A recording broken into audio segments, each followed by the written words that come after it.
Hi friends, welcome to our channel. ఈరోజు మనం అయితే బ్రేక్ఫాస్ట్కి సాబ్దాన్ కిచిడి చేసుకుందాం. దానికి కావాల్సిన పదార్థాలు ఫస్ట్ మనం ప్యాన్లో ఆయిల్ వేసిన తర్వాత జీలకర్ర వేసుకోవాలి.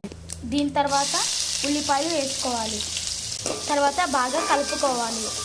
తర్వాత కొన్ని పచ్చిమిర్చి వేసుకోవాలి. తగినంత ఉప్పు వేసుకోండి, కలుపుకోండి. కొంచెంసేపు తగినంత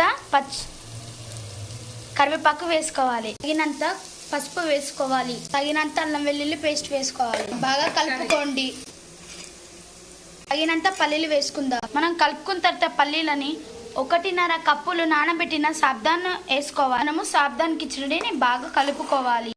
మనకి సాబ్దాన్లోకి ఫ్రై ఆలు వేసుకుంటే ఇంకా బాగుంటుంది, అందుకే ఫ్రై చేస్తున్నాం ఫ్రెండ్స్. మీకు నచ్చితే మీరు వేసుకోండి, లేకపోతే మనము అన్నీ వేసేటప్పుడు మీరు కూడా వేసుకొని బాగా మగ్గించిన తర్వాత 1.5 కప్పు సాబ్దాన్ని వేసుకొని ఉడికించుకోవచ్చు. మనము పొటాటోస్ని ఇలా బాగా కొంచెం కాలిన తర్వాత మనము ఆయిల్ వేసుకొని కూడా కాల్చుకోవాలి ఫ్రెండ్స్. ఇక్కడ మనకు ఆయిల్ వేస్తే మటుకు చాలా టేస్ట్గా ఉంటుంది. ఇదిగా మనము సాల్ట్ వేసుకోవాలి పొటాటోస్లో. ఫ్రై పొటాటోస్ కలుపుకుందాం.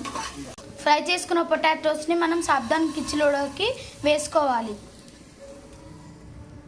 ఫ్రై పొటాటోస్ వేసుకున్న తర్వాత బాగా మనం సాబ్దాన్ కిచిడిని కలుపుకుందాం. లాస్ట్లో మనం కొత్తిమీర వేసుకోవచ్చు, లేకపోతే స్కిప్ చేసుకోవచ్చు. మా వీడియో నచ్చినట్లయితే లైక్, షేర్ అండ్ సబ్స్క్రైబ్.